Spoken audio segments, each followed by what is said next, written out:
Hello everyone. आज का हमारा टॉपिक है पार्लियामेंट्री कमिटीज। हमारे भारतीय संविधान में पार्लियामेंट्री कमिटीज का जिक्र कई जगह पे आपको देखने को मिलेगा और बिना किसी स्पेसिफिक प्रोविजन के ये जिक्र किया गया है। तो आज हम लोग उसी को देखेंगे। तो सबसे पहले जान लेते हैं कि पार्लियामेंट्री कमिटीज दो तरह टाइप के होते हैं। एक होते हैं स्टैंडिंग कमिटी और एक होते हैं एडहॉक कमिटी। स्टैंडिंग कमिटी क्या होता है? स्टैंडिंग मतलब होता है परमानेंट। स्टैंडिंग मतलब होता है स्टैंडिंग कमेटी मतलब होता है ऐसा कमेटी जो परमानेंट हो। एडहॉक कमेटी मतलब ऐसा होता है जो टेम्पोररी हो।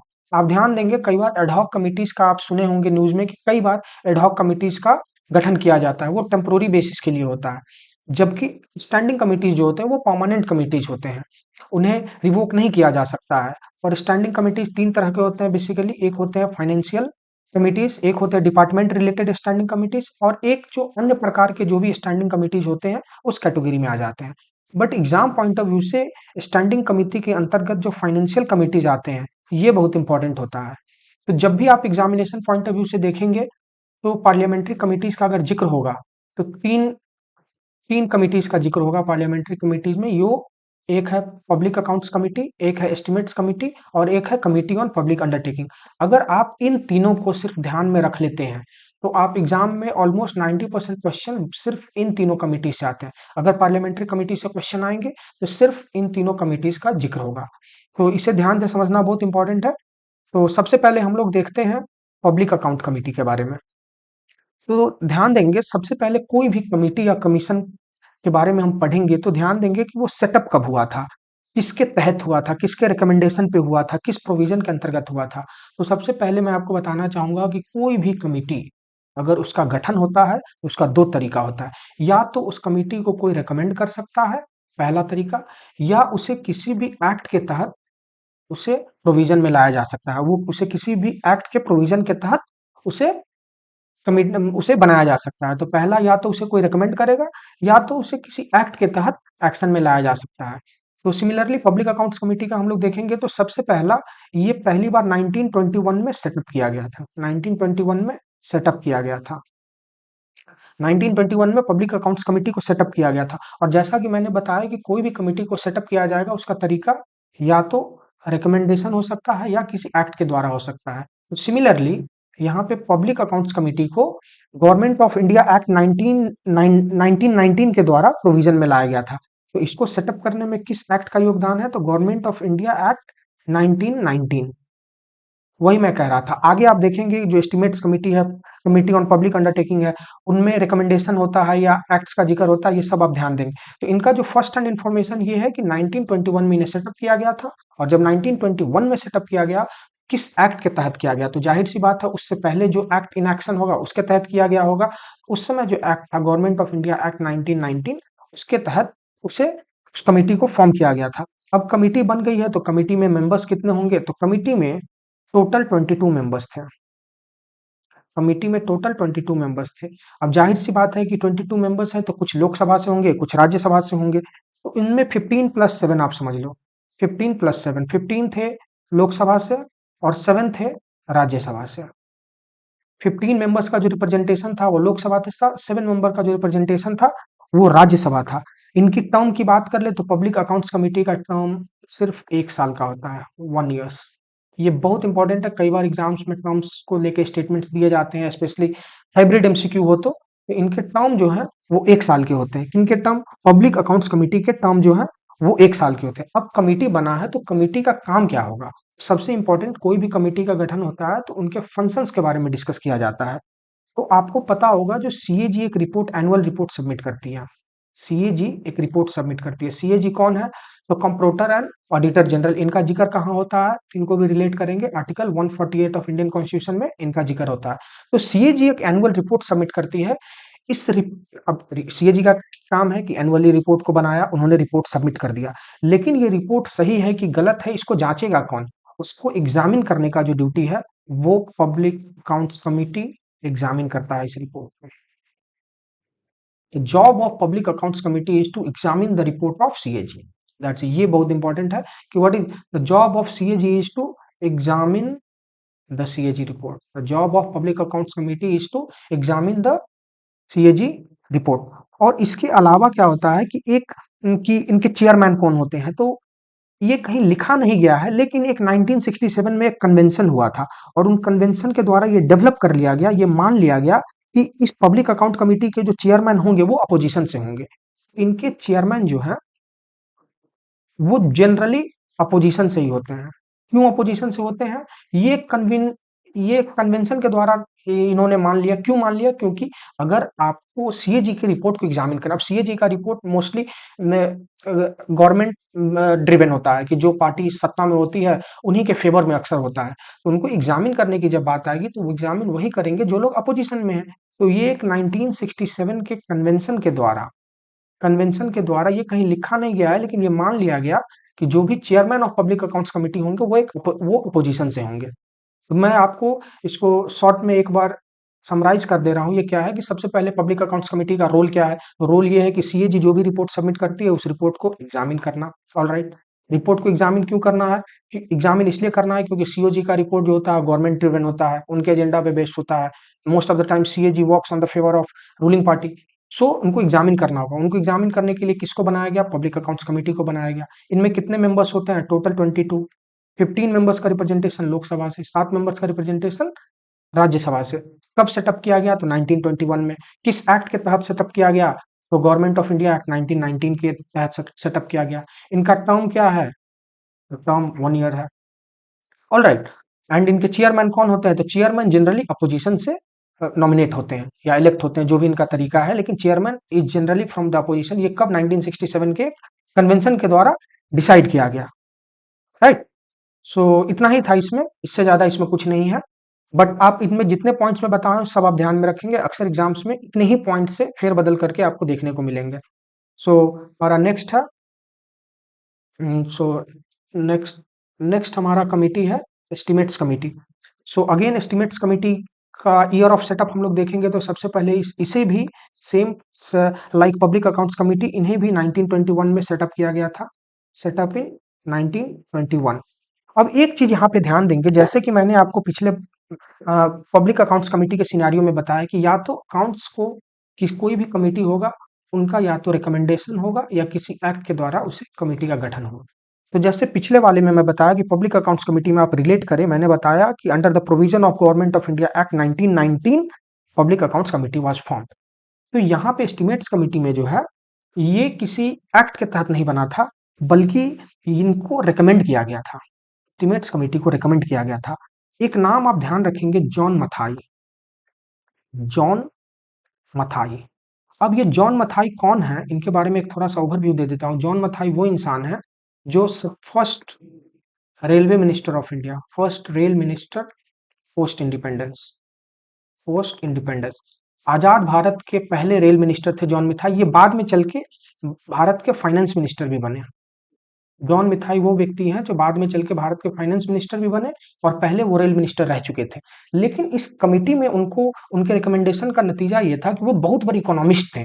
अब इतने बड़े इकोनॉमिस्ट थे कि उनको कहा गया कि भैया आप एक कमेटी बनाइए और उसको और रिकमेंड कीजिए। तो जॉन मथाई ने ही इस कमेटी को रिकमेंड किया। तो John Mathai recommended recommended estimates committee. Estimates committee, John Mathai ने एस्टिमेट्स कमेटी को रिकमेंड किया। जॉन मथाई ने कहा कि एक ऐसा कमेटी होना चाहिए जो इन सब चीजों के फाइनेंस पे, फाइनेंशियल कमिटीज पे नजर रखे। इनके रिकमेंडेशन पे जॉन मथाई। जॉन मथाई कौन थे? आजाद भारत के पहले रेल मिनिस्टर, बाद में वो फाइनेंस मिनिस्टर भी बने। अब इनमें कंपोजिशन की बात कर ली, इनमें कितने मेंबर्स थे? तो इनमें टोटल 30 मेंबर्स थे। अनलाइक पब्लिक अकाउंट्स कमेटी जहां पे 20 मेंबर्स थे, 22 मेंबर्स थे, 15 फ्रॉम लोकसभा, 7 फ्रॉम राज्यसभा, यहाँ पे 30 मेंबर्स थे। और आपको मैं एक बार और बता दूं कि ये एस्टिमेट्स कमेटी है जो होता है, ये पार्लियामेंट के सबसे लार्जेस्ट कमेटी होता है। Largest committee of parliament, largest committee of parliament. Estimates committee जो होते हैं लार्जेस्ट कमेटी ऑफ पार्लियामेंट होते हैं, क्योंकि यहाँ पे 30 मेंबर होते हैं। इससे पहले हमने पब्लिक अकाउंट्स कमेटी में देखा, वहां पे 22 मेंबर है, यहाँ पे 30 मेंबर होते हैं। तो क्या यहाँ पे हम लोग बात करेंगे कि लोकसभा का क्या रिप्रेजेंटेशन है, इसमें राज्यसभा का क्या रिप्रेजेंटेशन है? तो मैं आपको बता दूं कि इसमें जितने भी मेंबर्स हैं, मतलब 30 के 30 मेंबर्स हैं, वो सिर्फ लोकसभा के होते हैं। सो इसमें रिप्रेजेंटेशन लोकसभा का 30 है और राज्यसभा का 0 है। So no members from Rajya Sabha. अक्सर एग्जाम्स में ये वाला पॉइंट को पूछ देता है, this is the loop hole of this committee, that और इसमें कितने मेंबर्स होंगे, are all members from Lok Sabha और is there any representation from Rajya Sabha, तो नो, राज्यसभा का कोई रिप्रेजेंटेशन नहीं। 300 के 300 लोग लोकसभा के होते हैं। कितने लोग होते हैं? तो 30 लोग होते हैं। ये क्या है? तो सबसे लार्जेस्ट कमिटी। अब इसके टर्म की बात कर ले तो अमूमन जितने भी फाइनेंस कमिटी हैं उन सबके टर्म 1 साल के होते हैं। जैसे मैंने अभी पब्लिक अकाउंट्स कमिटी के टर्म का भी जिक्र किया, उसका भी 1 साल बताया और इसका भी 1 साल है। तो term of office of estimates committee is 1 साल। अब सबसे इंपॉर्टेंट हो जाता है, कोई भी कमिटी बनता है तो उसका फंक्शन क्या होता है। जैसे मैंने आपको पब्लिक अकाउंट्स कमिटी में बताया कि उस पब्लिक अकाउंट्स कमिटी का फंक्शन क्या है, तो सीएजी रिपोर्ट जो सबमिट करेगी उसको जांचना कि क्या सीओजी ने जो रिपोर्ट सबमिट किया है वो सही है कि नहीं। सिमिलरली एस्टिमेट्स कमिटी के क्या फंक्शंस हैं, एस्टिमेट्स कमिटी के फंक्शन को जानना जरूरी है। तो एस्टिमेट्स कमिटी, आप ध्यान देंगे कि एस्टिमेट्स कमिटी का काम भी जांचना होता है। जितने भी फाइनेंशियल कमिटीज बने हैं, चाहे वो पब्लिक अकाउंट्स कमिटी बने हो या एस्टिमेट्स कमिटी बने हो, कमिटी ऑन पब्लिक अंडरटेकिंग बने हो, सबका काम यही है एग्जामिन करना। सबका काम है एग्जामिन करना, किसी न किसी चीज को examine. This is the keyword of all this parliamentary committees की। जितने भी पार्लियामेंट्री कमिटीज होंगे वो एग्जामिन करेंगे, लेकिन क्या एग्जामिन करेंगे ये डिफर करेगा। तो पब्लिक अकाउंट्स कमिटी में क्या एग्जामिन करते हैं? वो एग्जामिन करते हैं कि सीएजी रिपोर्ट को, सीएजी रिपोर्ट सही है या नहीं है। लेकिन यहाँ पे एग्जामिन क्या करेंगे कि ये एग्जामिन करेंगे एस्टिमेट्स ऑफ द गवर्नमेंट। किस चीज का एस्टिमेट्स? जैसे कि estimates of budget, estimates of budget. अब बजट आप ले लोगे तो बजट एक छोटा टर्म नहीं है, budget in totality is a very big term.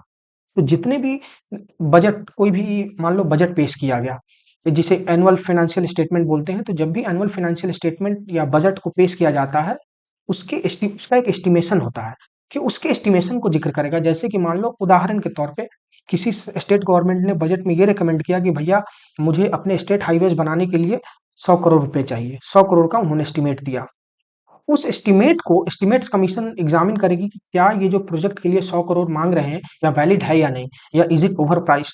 तो बेसिकली यहाँ पे उसके एस्टिमेट्स का जो भी जिस तरह का एस्टिमेट पेश किया जाता है उन सभी एस्टिमेट्स को एग्जामिन करना इस एस्टिमेट्स कमेटी का काम होता है। और apart from that it suggest that कि जितने भी पब्लिक एक्सपेंडिचर की इकोनॉमीज है उनको भी सजेस्ट करता है। तो एक और एग्जामिन तो मेन हो गया, दूसरा ये होता है जितने भी इकोनॉमीज इन पब्लिक एक्सपेंडिचर उनको भी सजेस्ट करता है। तो आप लिख सकते हो कि suggest economies in public expenditure, economies in public expenditure, public expenditure, economies in public expenditure. इसका अर्थ हुआ कि जितने भी पब्लिक के एक्सपेंडिचर होते हैं, जो आम खर्चे होते हैं, जनता के खर्चे होते हैं, उनकी इकोनॉमीज को सजेस्ट करता है। तो सबसे पहले एस्टिमेट को एग्जामिन करता है कि क्या आपने जो बजट पेश किया है, जो आपने एस्टिमेट पेश किया है, क्या वो सही है। उस चीज को जांचेगा, परखेगा, उसको एग्जामिन करेगा। उसके बाद अगर उसे लगा गलत है तो उस चीज को, अगर लगा कि गलत है तो उस चीज को सजेस्ट करेगा कि पब्लिक वेलफेयर के लिए क्या बेटर इकोनॉमी हो सकता है, क्या बेटर, जो भी इकोनॉमीज उनको लगेगा उनको सजेस्ट करेगा। सो ये बोथ आर को रिलेटेड कि पहले जांचेगा, अगर सही है तो वेल एंड गुड, अगर नहीं सही है तो then it will suggest the economies in what, किस परिप्रेक्ष्य में, पब्लिक एक्सपेंडिचर के परिप्रेक्ष्य में। I hope it is clear. इससे ज्यादा कुछ नहीं एस्टिमेट्स कमेटी में। एग्जाम्स में आपको इसी के इन एंड अराउंड आपको पॉइंट्स देखने को मिलेंगे। ऑलराइट, सो हमारे next and the last committees पे चलेंगे, कमिटीज ऑन पब्लिक अंडरटेकिंग। इस पे ज्यादा कुछ है नहीं और अक्सर एग्जाम्स में बहुत डायरेक्टली पॉइंट्स आपको पूछे जाएंगे। कुछ 3-4 पॉइंट्स मैं लिख दे रहा हूँ, आप बस उसे ध्यान रखें। जैसे कि बाकियों की तरह इसमें भी आपको सेटअप कब हुआ था इस चीज को ध्यान रखना पड़ेगा। ईयर बहुत इंपॉर्टेंट हो जाता है, आप किसी भी competitive examination point of view से देखें तो 1964 में इन्हें इसे सेटअप किया गया था। 1964 में इसे सेटअप किया गया था। अब अगेन इंपॉर्टेंट हो जाता है कि किसी भी कमिटी को सेटअप किया जाएगा तो या तो किसी के रिकमेंडेशन पे किया जाएगा, नहीं तो किसी एक्ट के तहत किया जाएगा। तो जैसे कि मैंने बताया कि एस्टिमेट्स कमिटी में जॉन मथाई के रिकमेंडेशन पे हुआ। उससे पहले मैं बताया कि पब्लिक अकाउंट्स कमिटी में रिकमेंडेशन नहीं हुआ था, लेकिन गवर्नमेंट ऑफ इंडिया एक्ट के प्रोविजन के तहत सेटअप हुआ था। सिमिलरली यहाँ पे भी कोई एक्ट का रोल नहीं, यहाँ पे रिकमेंडेशन का रोल है। एक रिकमेंडेशन है, 1964 में इनका सेटअप हो गया। और उसके बाद कृष्णा मेनन कमिटी एक था, कृष्णा मेनन मेनन कमिटी। कृष्णा मेनन कमिटी ने रिकमेंड किया कि पब्लिक अंडरटेकिंग होना चाहिए। कृष्णा मेनन कमिटी ने 1964 में रिकमेंड किया कि एक कमिटी ऑन पब्लिक अंडरटेकिंग करके एक कमिटी होना चाहिए। किसका रिकमेंडेशन था? तो कृष्णा मेनन कमेटी का था। मैं आगे बताऊंगा, इससे रिलेटेड और भी कई सारी चीजें हैं। तो फिलहाल सबसे पहले आप ध्यान रखेंगे कि 1964 में कृष्णा मेनन कमेटी ने रिकमेंड किया कि कमेटी ऑन पब्लिक अंडरटेकिंग होना चाहिए। इसके एग्जैक्टली 10 साल बाद 1974 में, इसके सेटअप होने के 10 साल बाद 1974 में, जैसे कि आपको मैंने बताया कि पब्लिक अकाउंट्स कमेटी में पहले से 22 लोग थे। वो सेटअप कब हुआ था? 1921 में। तो 1974 में इनके, इससे पहले इसमें 22 लोग नहीं थे, तो इनके मेंबरशिप को रेज कर दिया गया। तो इनके मेंबरशिप को बढ़ा दिया गया। कितना तक बढ़ा दिया गया? 22 तक। It's membership was raised to 22। अब आप ध्यान रखेंगे कि 22 कहाँ-कहाँ है? कमिटी ऑन पब्लिक अंडरटेकिंग में 22 मेंबर्स हैं, पब्लिक अकाउंट्स कमिटी में भी 22 मेंबर्स है, लेकिन एस्टिमेट्स कमिटी में 30 हैं, इसलिए वो सबसे लार्जेस्ट कमिटी है। इसलिए वो सबसे लार्जेस्ट कमिटी है। अब अगेन मैं बताया कि 22 मेंबर होंगे, तो कुछ लोग लोकसभा से होंगे, कुछ लोग राज्यसभा से होंगे। अब जैसे 22 हमारा पब्लिक अकाउंट्स कमिटी में था, तो वहां क्या था रेशियो? 15 लोग लोकसभा से थे, 7 लोग राज्यसभा से थे। यहाँ भी सेम है, नो चेंज।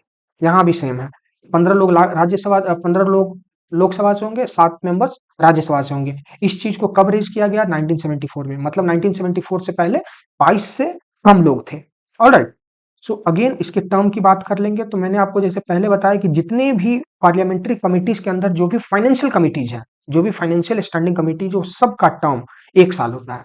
इस चीज को आप, ये कांस्टेंट है कि ये टर्म जो भी हो, या पब्लिक अकाउंट्स कमिटी हो, या एस्टिमेट्स कमिटी हो, या कमिटी ऑन पब्लिक अंडरटेकिंग हो, इनके टर्म 1 साल हो।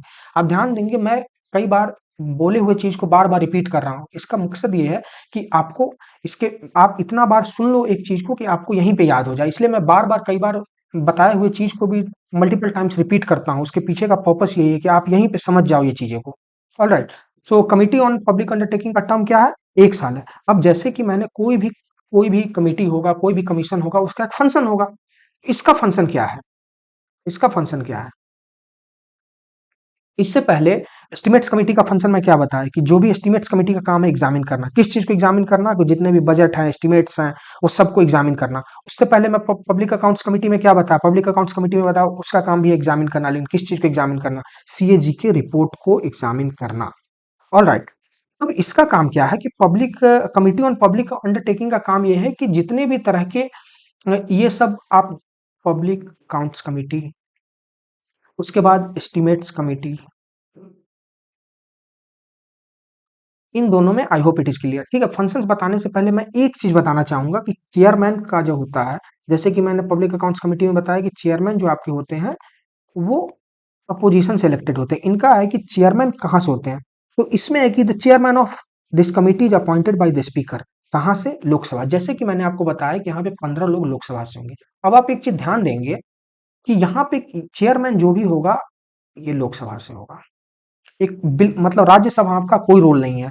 जैसे एस्टिमेट्स कमिटी में राज्यसभा के कोई मेंबर नहीं हो सकते, वैसे ही कमिटी ऑन पब्लिक अंडरटेकिंग में राज्यसभा के कोई भी चेयरमैन नहीं हो सकते। So the chairman of this committee is appointed by the speaker from whom, from the members of this Lok Sabha. की जो भी 15 लोग हैं इसमें, इसी 15 लोगों में से कोई चेयरमैन होगा। अब इस चेयरमैन को अपॉइंट कौन करता है? तो the chairman of committee of public undertaking is appointed by the speaker. कहाँ का ये स्पीकर कौन होंगे? क्या राज्यसभा के स्पीकर होंगे? नहीं, लोकसभा के होंगे। क्यों लोकसभा के होंगे?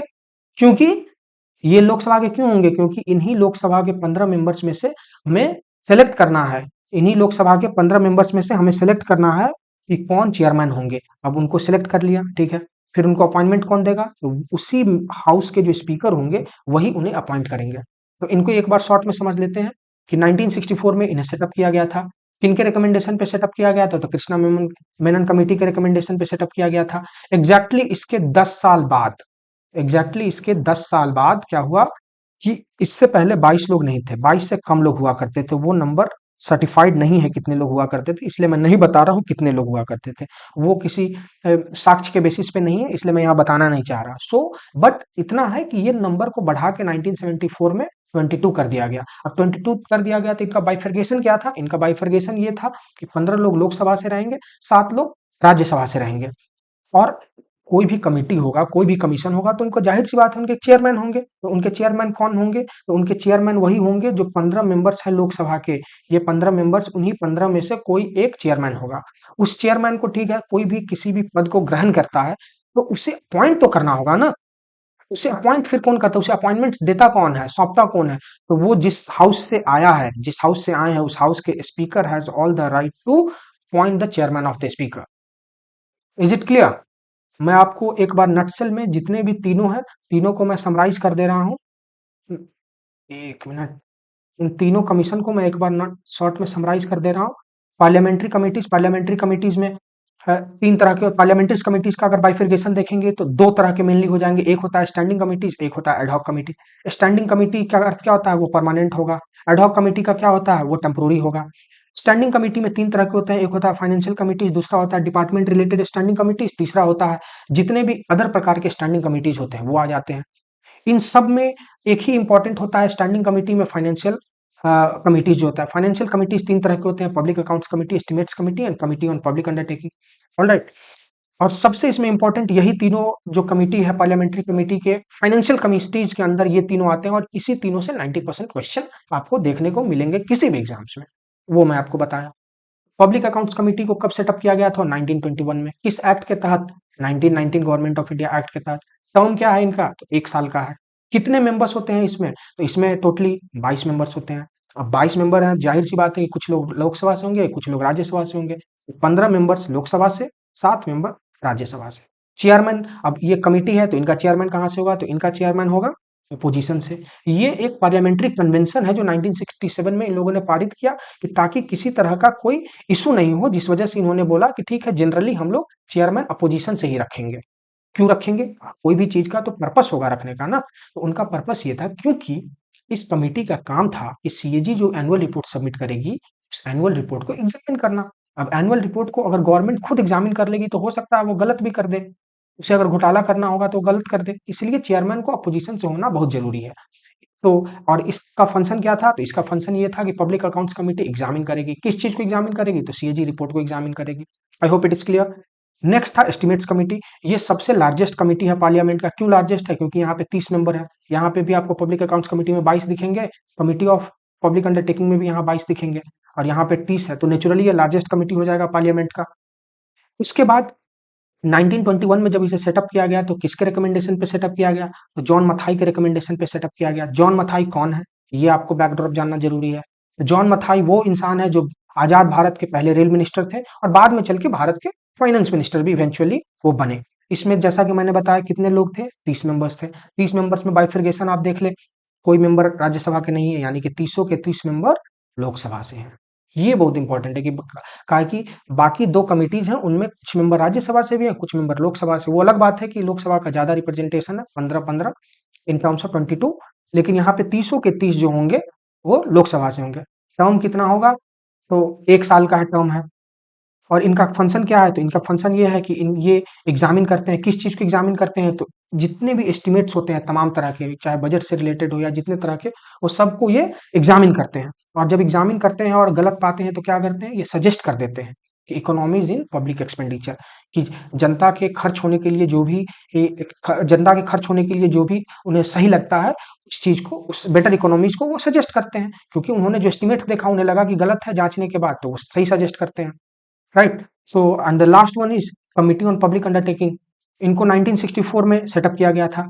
किनके रिकमेंडेशन में? तो कृष्णा मेनन कमिटी, एक कमिटी बना कृष्णा मेनन के अंतर्गत, उस और कृष्णा मेनन के लीडरशिप के अंतर्गत एंड उस कमिटी के रिकमेंडेशन में public on committee on public undertaking को 1964 में सेटअप किया गया था। लेकिन उसके 10 साल के बाद, जब 60 उससे 10 साल पहले 64 में जब सेटअप हुआ था तो 22 लोग नहीं थे। कितने लोग थे पहले? ये सर्टिफाइड नहीं है, जो स्टैंडर्ड्स बुक है उसमें सर्टिफाइड नहीं है, इसलिए मैं आपको बता रहा हूँ। सो 10 साल के बाद, एंड वो इरेलेवेंट भी है। सो 10 साल के बाद 1974 में उनके मेंबरशिप को रेज करके बढ़ाकर 22 कर दिया गया, जिसमें से अगेन 15 लोकसभा के थे, 7 राज्यसभा थे। टर्म की बात करें तो इनका भी टर्म बाकी जितने भी पार्लियामेंट्री कमेटी हैं उन सब की तरह इनका भी टर्म 1 साल है। चेयरमैन कौन थे? तो इनके चेयरमैन जनरली कौन होते हैं? तो इनके चेयरमैन में एक ही चीज डिफरेंस है, इनके चेयरमैन जो होते हैं लोकसभा से होंगे। ये 15 मेंबर जो लोकसभा से, उसी 15 में से कोई एक इनके चेयरमैन होंगे। और उन चेयरमैन को अपॉइंट कौन करेगा? तो सबसे पहले ध्यान रखना है कि ये चेयरमैन जो है किस हाउस से आए हैं। किस हाउस से आए हैं? ये आए हैं लोकसभा से, लोअर हाउस से। तो लोअर हाउस से आए हैं, लोकसभा से आए हैं, तो इनको अपॉइंट कौन करेगा? उस हाउस का मुखिया कौन होता है? स्पीकर होता है। किस हाउस से वो आए हैं? लोकसभा से आए हैं। तो चेयरमैन किनके द्वारा अपॉइंट होंगे? तो स्पीकर ऑफ द लोकसभा से अपॉइंट होंगे। इसमें इतना ही है, बट आप अक्सर इतना ही जो मैं आपको 4 स्लाइड में बताया हूँ, इतना ही से अक्सर हर एग्जाम, चाहे आप कोई भी स्टेट पीसीएस ले लो, या किसी तरह का वनडे एग्जाम ले लो, अक्सर 2 से 3 क्वेश्चन आपको मिलेंगे और ये कंफ्यूजिंग भी है, इसलिए आपको देखना बहुत ज़रूरी है। आई hope it is clear. Thank you so much for watching.